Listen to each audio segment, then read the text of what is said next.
PUBG ও free fire সহ এ জাতীয় game বন্ধে উচ্চ আদালতের দেয়া নির্দেশ পুরোপুরি পালন সম্ভব বলে মনে করে বিটিআরসি। তবে ভিপিএন সহ এসব ব্যবহারের অন্য বিকল্পগুলো বিদ্যমান।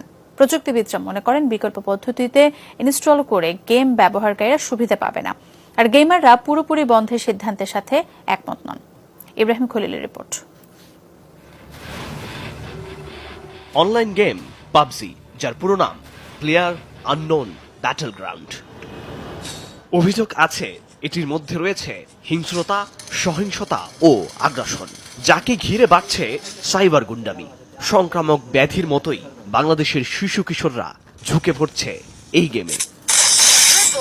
ক্ষতিকারক দিক বিবেচনা করে পাবজি, ফ্রি ফায়ার সহ এমন কয়েকটি গেমকে দেশে বন্ধের নির্দেশ দেন হাইকোর্ট।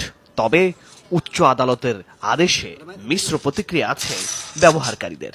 গেমস খেলার যে আসক্তিটা তো একদিনে হয়নি, ধীরে ধীরে হয়েছে। সো এখন যদি হঠাৎ করে বন্ধ করে দেওয়া হয়, হয়তোবা এটা আমাদের উপর নেগেটিভ ইফেক্ট পড়তে পারে। বাইরে খেলতে যেতে পারি না, আমার থাকলেও ওগুলাতে মানে এত পরিমাণ ক্রাউডেড থাকে যেগুলাতে যা খেলা সম্ভব না, অনেক ফ্যামিলি থেকে সাপোর্ট করে না। সেক্ষেত্রে আমরা অনলাইন গেমটা বেছে নিয়েছি। সবগুলো গেমকে না রেখে কিছু কিছু গেম রাখা উচিত, যেগুলোতে আমরা এন্টারটেনমেন্ট পেতে পারি এবং আমরা খেলে আমাদের নিজে কিছু মানে লার্ন করতে পারি, যেখান থেকে আমরা শিখতে পারি। নিয়ন্ত্রক সংস্থা বিটিআরসি বলছে এসব অ্যাপস ইনস্টল করার সুযোগ বন্ধ করা সম্ভব। পাবজি বা ফ্রি ফায়ারের মতো কোনো অ্যাপ ভিত্তিক হয় তাহলে বিটিআরসির টেকনিক্যাল ক্যাপাবিলিটির সাথে মিনিস্ট্রি অফ টেলিকমের যে একটা ডিপার্টমেন্ট আছে তাদের ক্যাপাবিলিটি ওটা আছে, তারা করতে পারবে। কিন্তু বিপত্তিটা অন্যখানে। অ্যাপস ইনস্টল বন্ধ করলেও ভিপিএন সহ এসব ব্যবহারের অন্য বিকল্পগুলো ঠেকাবে কিভাবে?